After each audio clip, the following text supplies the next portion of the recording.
स्वागत है। आज हम समुद्र में जहाज चलाने के एक खास नियम को समझने वाले हैं।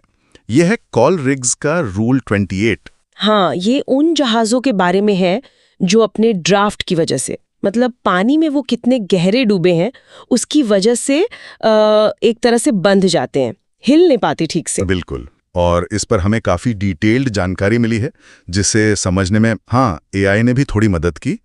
तो आज का हमारा मकसद है ये समझना कि ये नियम असल में कहता क्या है, क्यों जरूरी है और इसका बाकी जहाज़ों पर क्या असर पड़ता है। हाँ, चलिए देखते हैं। तो सबसे पहले ये ड्राफ्ट द्वारा प्रतिबंधित जहाज, जिसे वेसल कंस्ट्रेन्ड बाय ड्राफ्ट या वीसीडी कहते हैं, ये होता क्या है? देखिए, जैसा आपने कहा, ये सिर्फ कोई भी बड़ा जहाज नहीं होता, इसकी कुछ खास शर्तें हैं। हाँ, शर्तें हैं। पहली तो ये कि जहाज का ड्राफ्ट पानी की जो मौजूदा गहराई है उस जगह पर उसके मुकाबले बहुत ज्यादा हो। इतना ज्यादा?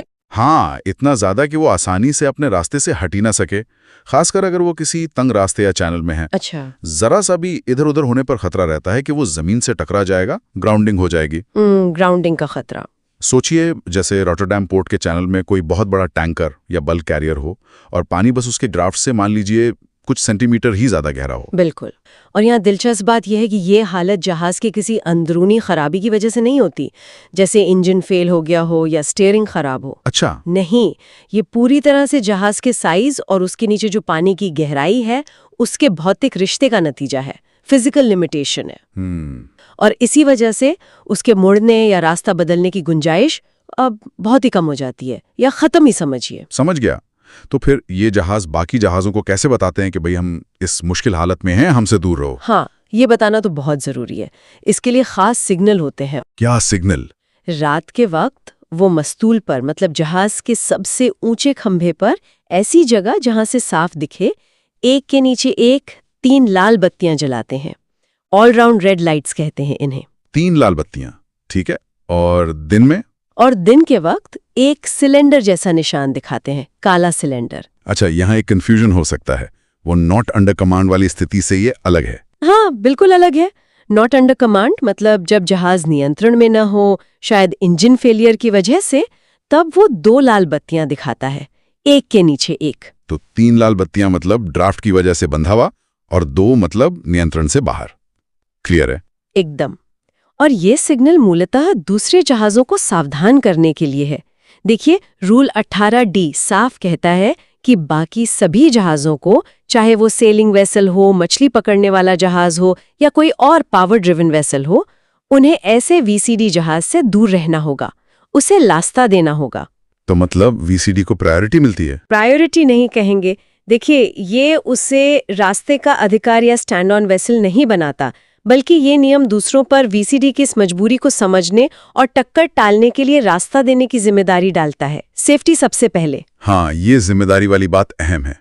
हमारी जानकारी में एक असल घटना का भी जिक्र था, स्वेज नहर वाला। हाँ, वो स्वेज नहर वाली घटना। वहां एक बड़ा कंटेनर जहाज था जो उस वक्त वीसीडी था और एक तेज रफ्तार फेरी आ रही थी, टक्कर होते होते बची। और वो इसलिए हुआ क्योंकि फेरी के कैप्टन को शायद लगा कि उसे रास्ते का अधिकार है, या उसने वीसीडी के सिग्नल को ठीक से समझा नहीं, जबकि रूल 18D के मुताबिक उसे रास्ता देना था। सोचिए, अगर टक्कर हो जाती या वो कंटेनर शिप ग्राउंड हो जाता, कितना नुकसान होता। बहुत ज्यादा। न केवल जहाजों को बल्कि पर्यावरण को भी और पूरे समुद्री व्यापार पर असर पड़ता। इसीलिए यह घटना बिल्कुल साफ करती है कि सही सिग्नल दिखाना और उन्हें पहचानना कितना जरूरी है। और अगर वीसीडी सिग्नल ना दिखाए तो फिर अगर टक्कर होती है तो उसे कानूनी बचाव नहीं मिलेगा, वो अपनी जिम्मेदारी से चूक गया। और उल्टा, अगर कोई जहाज वीसीडी है नहीं पर गलती से 3 लाल बत्तियां दिखा दे? हाँ, ये भी गलत है। इसे समुद्री कानूनों का उल्लंघन माना जाता है। रीड्स मैरिटाइम लॉ जैसी किताबों में भी इसका जिक्र है। मतलब आपको अपनी हालत की एकदम सटीक जानकारी देनी है, ना कम न ज्यादा। यहाँ तक कि IMO मतलब इंटरनेशनल मैरिटाइम ऑर्गेनाइजेशन के प्रस्तावों में उपलब्ध गहराई कैसे नापनी है, इसके तकनीकी पहलू भी दिए गए हैं। उसमें ज्वार भाटा कैसा है, समुद्र का तल कैसा है, इन सब बातों का ध्यान रखा जाता है। ये दिखाता है कि ये एक खास तकनीकी स्थिति है, कोई अंदाजे वाली बात नहीं। तो कुल मिलाकर मतलब ये हुआ कि रूल 28 सिर्फ उन्हीं जहाजों पर लागू होता है जो सच में, हकीकत में अपने ड्राफ्ट की वजह से इतने बंधे हुए हैं कि सुरक्षित तरीके से रास्ता बदल ही नहीं सकते। बिल्कुल ये हर उस जहाज पर लागू नहीं होता जिसका ड्राफ्ट बस ज्यादा है। नहीं, बिल्कुल नहीं। और सबसे अहम बात, जैसा हमने कहा, ये नियम दूसरे जहाजों पर रास्ता साफ रखने की जिम्मेदारी डालता है। ये उन भौतिक मजबूरियों का एक तरह से समाधान है जिनका सामना वीसीडी कर रहा होता है। सही सिग्नलिंग और दूसरों की जिम्मेदारी। हाँ, ये पूरा सिस्टम तभी सही से काम करेगा और कानूनी सुरक्षा मिलेगी जब सिग्नलिंग सही और सटीक हो। बिल्कुल।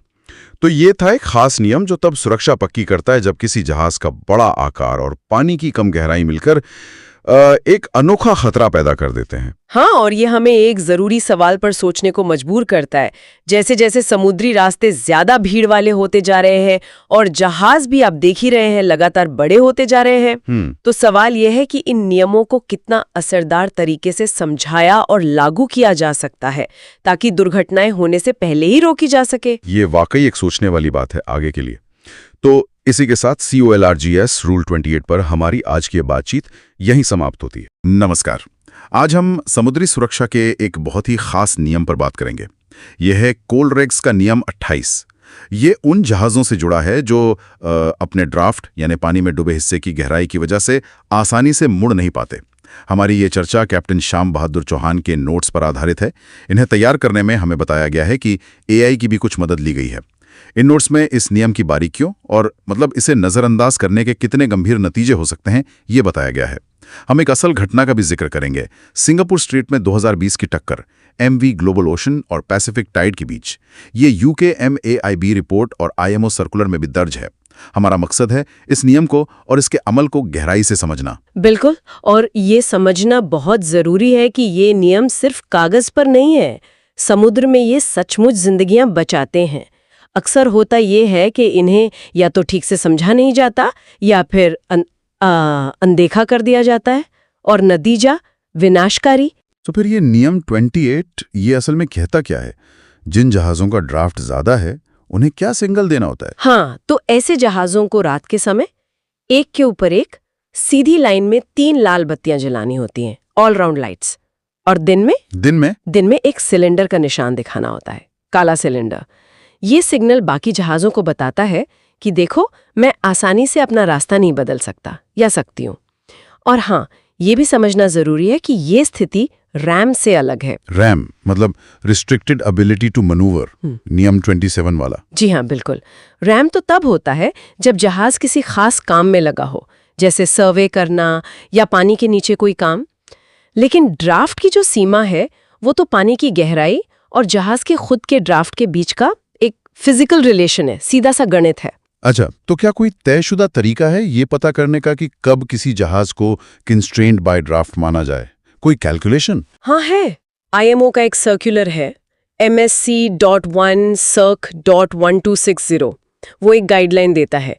सीधा सा हिसाब है कि अगर जहाज के नीचे पानी की गहराई, जिसे हम अंडरकील क्लियरेंस या UKC कहते हैं, अगर वो जहाज की चौड़ाई के 10% से कम है। 10% से कम? हाँ, 10% ऑफ द बीम, तो उसे कंस्ट्रेन्ड बाय ड्राफ्ट माना जाना चाहिए। समझ गया। चलिए अब उस केस स्टडी पर आते हैं जिसने इस नियम की अहमियत को फिर से सामने ला दिया। सिंगापुर स्ट्रेट वाली टक्कर, ग्लोबल ओशन और पैसिफिक टाइड। जी, ये हादसा हुआ था फिलिप चैनल में। सिंगापुर स्ट्रेट का हिस्सा है और ये दुनिया के सबसे बिजी शिपिंग लेन्स में से एक है। अब देखिए, ग्लोबल ओशन का ड्राफ्ट था 17.8 मीटर्स। 17.8 मीटर्स, काफी ज्यादा। हाँ, और उस जगह चैनल की गहराई सिर्फ 18.5 मीटर्स के आसपास थी। तो मतलब UKC कितना हुआ? सिर्फ 0.7 मीटर्स। बस 0.7 मीटर्स? ये तो बहुत ही कम क्लियरेंस है। बिल्कुल, और ये साफ तौर पर उसे 10% वाले नियम के तहत कंस्ट्रेन्ड बाय ड्राफ्ट बना रहा था। तो फिर यहाँ सबसे चौंकाने वाली बात क्या थी? क्या ग्लोबल ओशन ने वो 3 लाल बत्तियां जलाई थीं? नहीं, और यही सबसे बड़ी गलती थी। रिपोर्ट के मुताबिक कप्तान का तर्क था कि जहाज धीरे चल रहा था तो जरूरत नहीं। अरे, ये तो नियम का सीधा उल्लंघन हुआ फिर। बिल्कुल, साफ उल्लंघन। और इसका नतीजा ये हुआ कि दूसरा जहाज पैसिफिक टाइड जो चैनल क्रॉस कर रहा था, उसने ग्लोबल ओशन को देखा पर बिना 3 लाल बत्तियों के। तो उसे लगा कि एक नॉर्मल जहाज है जो जरूरत पड़ने पर रास्ता बदल लेगा। हाँ, मतलब उसने सोचा होगा कि हट जाएगा। जी, नियम 15 जो क्रॉसिंग सिचुएशन के बारे में है, उसके हिसाब से पैसिफिक टाइड को रास्ता देना था, गिव अवे वेसल था वो। पर उसने शायद ये सोचकर इंतजार किया कि ग्लोबल ओशन एक्शन लेगा, और टक्कर हो गई। क्या इसमें शैलो वाटर इफेक्ट्स, मतलब कम गहरे पानी के जो असर होते हैं, उनका भी कोई रोल था? हाँ, जरूर। हाइड्रोडायनामिक इफेक्ट्स कहते हैं इन्हें। स्कॉट इफेक्ट होता है, जिससे चलते हुए जहाज का ड्राफ्ट असल में और बढ़ जाता है, पानी नीचे से खिंचता है। तो ग्लोबल ओशन का इफेक्टिव ड्राफ्ट शायद और ज्यादा हो गया होगा। और दूसरा होता है बैंक इफेक्ट, जो जहाज को चैनल के किनारे की तरफ खींचता है या धकेलता है। इन चीजों ने भी हालात को और मुश्किल बनाया होगा, इसमें कोई शक नहीं। जाहिर है इस टक्कर के नतीजे बहुत गंभीर रहे होंगे। तेल रिसाव, क्रू मेंबर्स को चोटें और पैसों का नुकसान तो हुआ ही होगा। तो इससे मुख्य सबक क्या मिलते हैं? सबसे बड़ा सबक तो यही है, नियम 28 का सख्ती से पालन। अगर आपका जहाज ड्राफ्ट से सीमित है तो वो 3 लाल बत्तियां दिखाना वो अनिवार्य है, कोई अगर मगर नहीं। बिल्कुल। दूसरा, बाकी जहाज़ों को भी इन सिग्नल्स को पहचानना और उनका सम्मान करना होगा, खासकर क्रॉसिंग सिचुएशन में। ये मान लेना कि दूसरा हट जाएगा, ये बहुत खतरनाक हो सकता है। सही बात है। और तीसरा सबक है इन हाइड्रोडायनामिक इफेक्ट्स को समझना, स्क्वाट, बैंक इफेक्ट। नेविगेशन में इनका ध्यान रखना बहुत ज़रूरी है। तकनीक मदद कर सकती है, जैसे ECDIS पर अलार्म सेट करना, AIS स्टेटस सही रखना, लेकिन आखिर में जो मानवीय निर्णय है और नियमों का जो ज्ञान है वो सबसे ऊपर है। क्या इस हादसे के बाद कोई सिस्टम में बदलाव भी हुए हैं? कुछ नए नियम या गाइडलाइंस? हाँ, IMO ने गाइडलाइंस को अपडेट किया है। इसमें ड्राफ्ट सीमित जहाज़ों के लिए ऑटोमेटिक ड्राफ्ट मॉनिटरिंग सिस्टम का सुझाव है, और सिंगापुर स्ट्रेट जैसे कुछ बहुत तंग चैनलों में स्पीड लिमिट लगाने की बात भी कही गई है। तो ये बिल्कुल साफ है कि कोलरेक्स का नियम 28 और वो 3 लाल बत्तियां, ये सिर्फ नियम नहीं है, ये व्यस्त समंदर में सुरक्षा के लिए एक जरूरी कम्युनिकेशन टूल हैं। कैप्टन चौहान के विश्लेषण से भी यही बात निकल कर आती है कि इनकी अनदेखी कितनी घातक हो सकती है। हाँ, और ये हमें सोचने पर भी मजबूर करता है कि क्या हम आज के इस एडवांस टेक्नोलॉजी और ऑटोमेशन के युग में कहीं इन बुनियादी समुद्री नियमों और संकेतों की अहमियत को कम तो नहीं आंक रहे हैं? ये एक सवाल है जिस पर मेरे ख्याल से हर मैरिनियर को सोचना चाहिए।